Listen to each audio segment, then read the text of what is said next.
News 18 लोकमतमध्ये आपल्या सर्वांचं स्वागत। आज आपल्याला माहिती आहे केंद्रीय अर्थमंत्री निर्मला सीतारामन बजेट सादर करतात। भले इंटरिम बजेट असेल, कारण आपल्याला माहिती आहे निवडणुकीचं वर्ष आहे, त्यात फार काय असं मोठे डिसिजन घेतले जाणार नाही, पॉलिसी डिसिजन इलेक्शन, पण तरी पण सामान्य लोकांच्या काही अपेक्षा असतात बजेटकडनं, मी काय स्वस्त व्हावं, काय महाग व्हावं प्रत्येकांचे। म्हणूनच ह्या सामान्य लोकांचे रिएक्शन जाणून घेण्यासाठी बजेट 11 वाजता सुरू होणार, त्याच्या अगोदर काय अपेक्षा आहे, काय लोकांना अपेक्षा आहेत हे जाणून घेण्यासाठी पुण्याच्या फुले मंडई मार्केटमध्ये आलेलो आहे।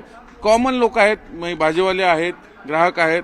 न्यूज 18 लोकांचं स्वागत तुमचं। काका, आज बजेट सादर होते, काय हवंय तुम्हाला?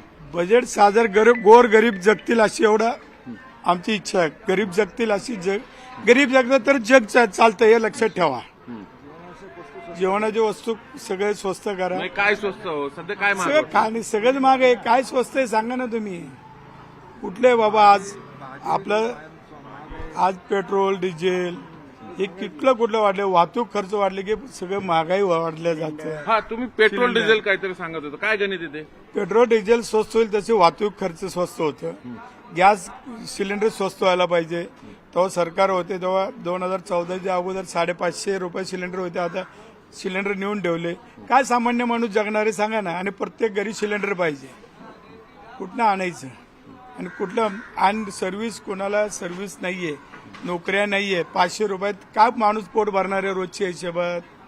हेच बजेट वाले बघा, सामान्य लोकांना अर्थशास्त्र कळेल, मी तर थेट म्हणेल।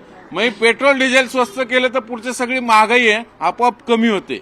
ही साधं लॉजिक, ज्याला आपण इकॉनॉमिक्स म्हणतो, एकदम साध्या सोप्या भाषेत सामान्य माणसाला इकॉनॉमिक्स कळतं, मी तर असं थेट म्हणेल। मग सरकारने ह्या दोन गोष्टी स्वस्त केल्या, पेट्रोल डिझेल, आपोआप सगळं स्वस्त होतं। बरोबर, पेट्रोल डिझेल ते झाल्यामुळे वाहतुकीचे खर्च होतं। आणि शेतकऱ्यांना तुम्ही फायदा काय द्या? खतांमध्ये माफ करा ना, खत वाढले, खतांमध्ये तुमचे कमी, शेतकऱ्यांना उत्पन्न वाढले जातं, ते इथपर्यंत आम्हाला स्वस्त मिळू शकते, गोरगरीब जगू शकतात, हे माझं म्हणणं आहे मेन।